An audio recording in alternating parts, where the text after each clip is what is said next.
Nós vamos conversar ao vivo no Jornal Gente da Rádio Bandeirantes com o senador Ciro Nogueira, que é do Progressistas do Piauí. Tudo bem, senador? Seja bem-vindo aqui à Rádio Bandeirantes. Bom dia para o senhor. Bom dia a todos os ouvintes da Rádio Bandeirantes. É um prazer estar com vocês. Vai sair essa CPI do Covid, CPI da pandemia. Não sei se já tem nome essa CPI ou não, mas ela vai sair agora ou vai ficar para depois, hein, senador?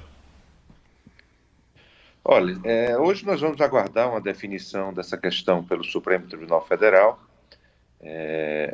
Se caso ele determine a instalação imediata, nós temos, apesar de discordar da decisão, nós temos que cumpri-la. Então, temos que ver só em como faremos isso, porque eu não vejo condições nenhuma de se instalar uma CPI e ela funcionar sem ser presencial. Mas é uma situação que nós vamos definir após essa decisão do Supremo hoje. Senador, muito bom dia. Não há possibilidade de o Senado, como é que eu diria, contrariar a decisão do Supremo, no sentido de que o ministro Barroso determinou que fosse feita a leitura e tal, que é o passo fundamental, né, essencial para a criação da CPI, o que o Senado fez ontem. A partir daí, não é com o Senado, a bola não está com o Senado, não está entre as prerrogativas do presidente do Senado definir isso, definir data de instalação, de que maneira a CPI vai funcionar. Não há possibilidade de o Senado, apesar de uma eventual decisão em sentido contrário do Supremo, eu não digo se rebelar, mas afirmar a sua independência como poder legislativo?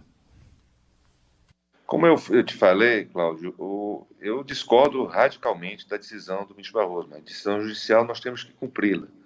É uma intromissão num outro poder.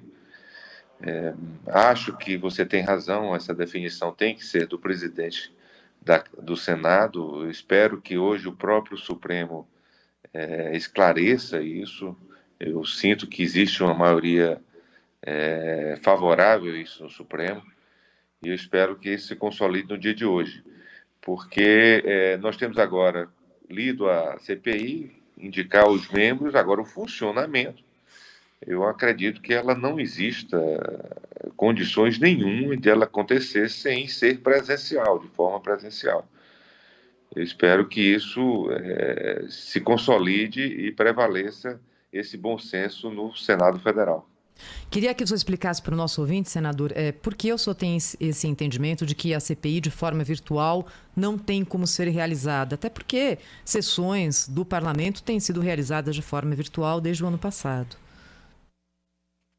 A CPI ela tem diversas particularidades. Tem sessões que são secretas, tem sessões que às vezes demandam um depoimento acalorado, são pessoas que vão ser intimadas para prestar esse depoimento. Eu não vejo, teoricamente ela poderia funcionar virtualmente, mas as pessoas que têm um certo conhecimento e que já participaram de CPIs, para ela não tem a menor condição de ser feita de forma virtual, infelizmente. O bloco do MDB, Progressistas e Republicanos, vai indicar 3 titulares e 2 suplentes, né? Já há uma definição desses nomes, senador? No que diz respeito ao progressista, será indicado o meu nome. Né? O MDB ainda está em tratativas, algumas discussões, alguns parlamentares. Fica sempre aquela disputa de pessoas que são favoráveis ao governo e à oposição, que é bem tradicional do próprio MDB. Agora, senador, no MDB há uma pretensão aí de 2 senadores da velha guarda, digamos assim, né, que já frequentaram muito o noticiário policial, que são os senadores de Alagoas, Renan Calheiros, e também Jader Barbalho lá do Pará, o Renan Calheiros de Alagoas, ambos são do MDB. E tem algo em comum a mais, que são pais dos atuais governadores, tanto de Alagoas quanto lá do Pará. A presença desses senadores, ou o interesse deles de participar da CPI, é um pouco para blindar os seus respectivos filhos, né?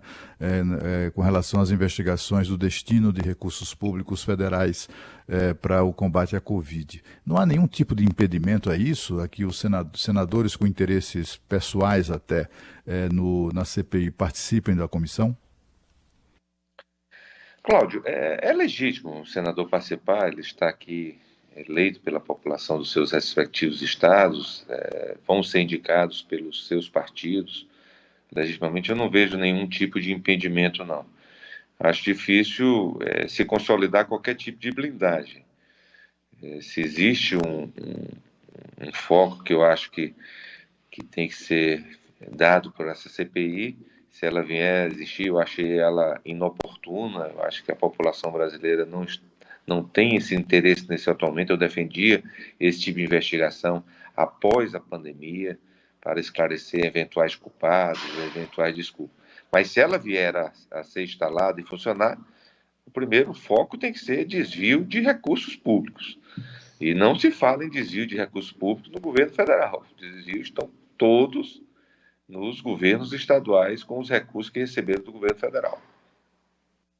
Senador, eu queria ouvir a sua leitura desse processo da decisão do Supremo Tribunal Federal que levou à criação da CPI da Covid-19. O senhor acha que a decisão do Supremo foi algum tipo de interferência no Senado? Não tenho dúvida. Foi uma interferência descabida.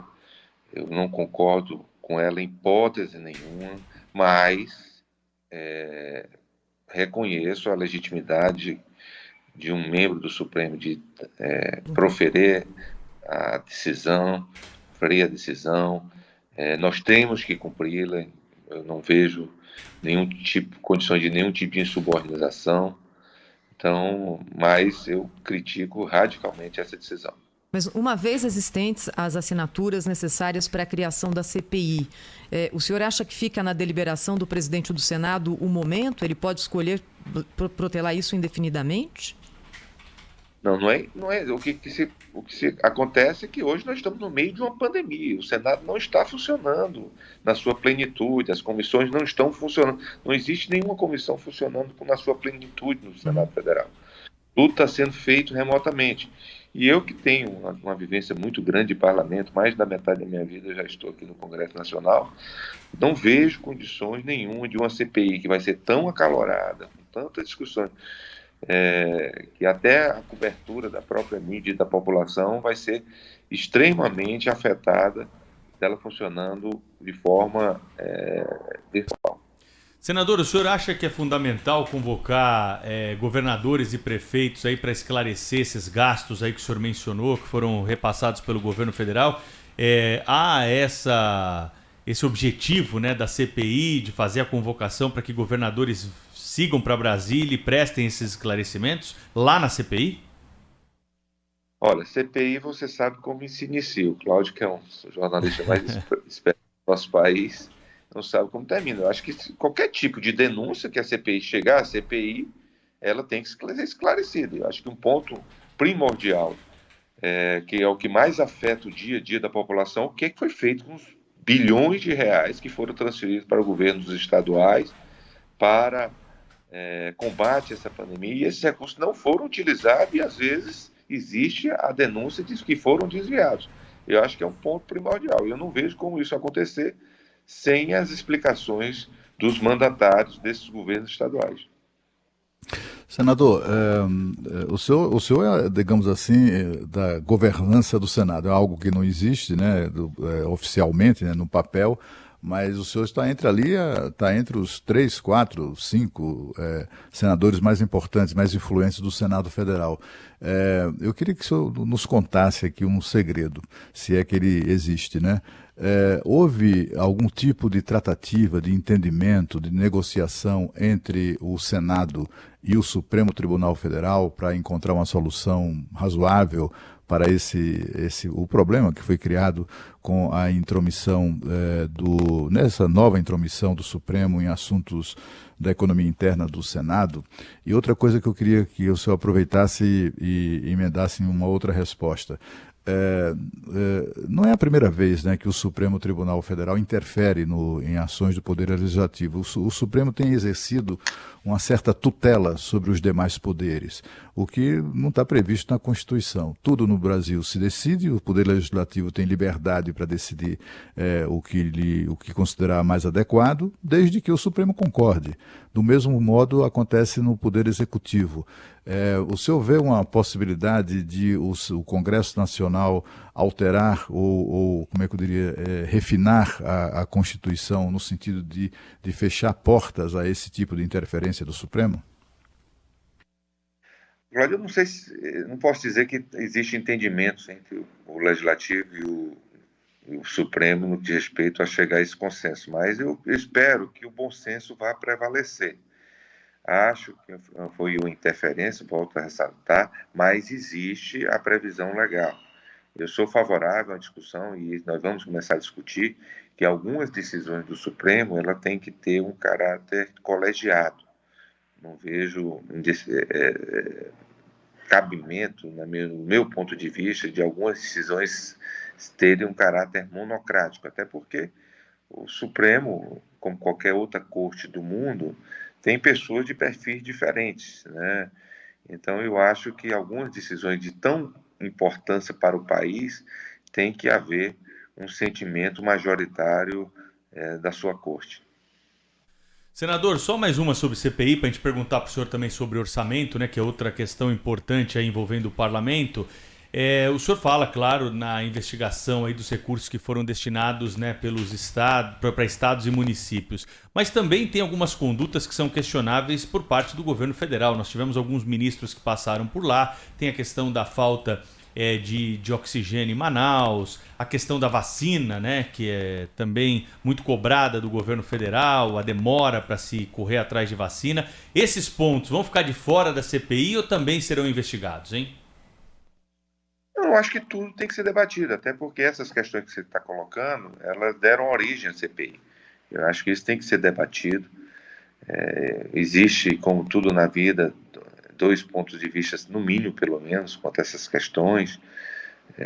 Você citou a falta de oxigênio. O governo federal ele é responsável por acompanhar essa situação, mas ele não é responsável por compra de oxigênio, né? Agora, são situações que nós vivemos, algumas determinadas, como se fala de protocolo de utilização, algumas situações que são levantadas da utilização de medicamentos. Essa pandemia, ela pegou o mundo inteiro de surpresa. Nós não estávamos preparados, nem a ciência estava preparada para esse enfrentamento. Então, são situações que eu não vejo nenhum tipo de obstáculo, nem eu vou me opor, apesar de ter um alinhamento com o governo federal, que sejam debatidas e que sejam esclarecidas. Eu espero que isso saia um pouco da seara política e as pessoas que vão para a CPI tenham bom senso e que tenham como foco dar um resultado positivo para o país. É isso que eu espero. O senador Ciro Nogueira, senador pelo PP do Piauí, ao vivo conosco aqui na Rádio Bandeirantes. Queria perguntar para o senhor sobre orçamento, senador. O presidente Jair Bolsonaro ainda não tomou a decisão de que forma vai sancionar na íntegra, com cortes, o que vai fazer com a peça orçamentária de 2021. Alguns técnicos veem na sanção completa desse texto que passou pelo Congresso o risco de que se incorra em crime de responsabilidade. Como é que o senhor vê isso? Você acha que o presidente vai vetar alguma parte do orçamento ou acha que ele é execuível dessa forma que foi aprovada pelo Congresso Nacional? Muito se levanta que o presidente sancionando o orçamento, ele incorre um crime, a famosa pedalada, né, que no fundo foi o argumento para caçar a Dilma. Eu não vejo a menor possibilidade disso vir ocorrer, porque ele foi aprovado pelo Congresso Nacional, que é o grande fiscalizador de tudo no nosso país, né? Pelo pouco que eu conheço dessa situação, não vejo possibilidade que isso venha ocorrer. Agora, existe toda uma disputa nessa questão, não vou negar, uma queda de braço entre o Ministério da Economia e o Congresso Nacional, as pessoas que pensam em obras estruturantes para o nosso país, Eu espero que a gente temos até o dia 22, 21, 22 para se sancionar, mas até lá nós estamos trabalhando para que haja um consenso e que a gente possa sair com um orçamento que já foi votado de uma forma muito atrasada pelo Congresso Nacional e muito se depende do país dessa sanção. Eu espero que socorra da forma menos traumática possível. Tem uma pergunta paralela a isso, senador. O que está hoje no orçamento cabe na capacidade de arrecadação e pagamento do país? Não tenho dúvida. Pelo que nós aprovamos, essa celeuma que está sendo levantada, não vejo razão nenhuma para que ela não se consolide com a sanção do presidente, mas é uma decisão dele. Agora, tem uma PEC aí, né, que está sendo costurada, né, para que as emendas sejam mantidas. Isso aí vai para frente, senador? Eu acho que isso aí essa situação de orçamento, ela tem que ser discutida pela Comissão de Orçamento e após isso aprovada pelo plenário do Congresso Nacional. Eu não vejo objetividade nenhuma em razão de nós aprovarmos essa PEC. Senador, o senhor é presidente nacional do Partido Progressistas e é o partido que está no comando da Câmara dos Deputados, né? Evidentemente que pela Câmara fala o seu presidente, mas há uma certa expectativa, quase frustração a essa altura do campeonato, da gente verificar que muitas matérias importantes que foram, e o orçamento foi apenas uma delas, né?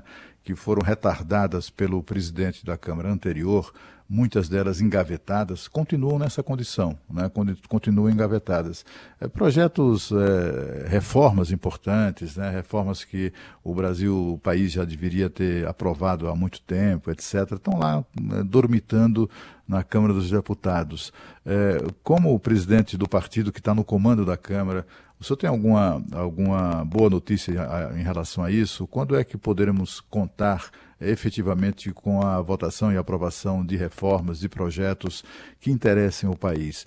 O líder do Podemos, na Câmara, reclamando, por exemplo, ele tem um requerimento de urgência para a votação do projeto que acaba com supersalários do serviço público. O requerimento de urgência está há 600 dias esperando ser votado na Câmara, né? Foi engavetado lá desde a época do Rodrigo Maia e continua na gaveta. Há uma certa frustração em relação a isso. Esperava-se mais ou maior agilidade do novo presidente. Que tipo de boa notícia o senhor pode nos dar em relação a isso? Olha, Cláudio, essa mesma frustração eu também tenho, né? Reformas fundamentais para o país, como a reforma administrativa, essa votação desse requerimento de urgência é inexplicável não ter sido votado. Esse é o grande foco das corporações no país, dessas pessoas que recebem super salários, é não deixar a reforma administrativa, mas culpando de fundo mesmo, essa é a votação desse requerimento, que eles não querem que acabe esses super salários do nosso país, que são um absurdo, né, que ainda hoje a gente convive com isso. Nós temos a reforma tributária, que é fundamental para nós criarmos um Estado que possa atrair mais investimentos, principalmente nesse momento de retomada econômica que nós esperamos ter até o final do ano. Nós, do Progressistas, vamos estar focados, agora isso não depende só do nosso partido, nós vamos estar focados na votação dessas reformas, seja a reforma tributária, seja a reforma administrativa, que também, aí eu tenho que esclarecer, não depende só do parlamento, isso aí é um projeto que tem que vir do Executivo, e nós estamos cobrando do governo federal que ele encaminhe mais rapidamente essa reforma administrativa. Eu concordo plenamente com você. Existe uma frustração de nós não votarmos isso, mas eu sou daqueles que tenham lutado dia e noite para que essas reformas aconteçam no nosso país. Senador Ciro Nogueira, do Progressistas do Piauí, obrigado pela entrevista ao vivo aqui ao Jornal da Bandeirantes. Gente, até uma próxima, viu, senador? Eu que agradeço, um grande abraço. Muito obrigado, senador. 8 horas e 45 minutos.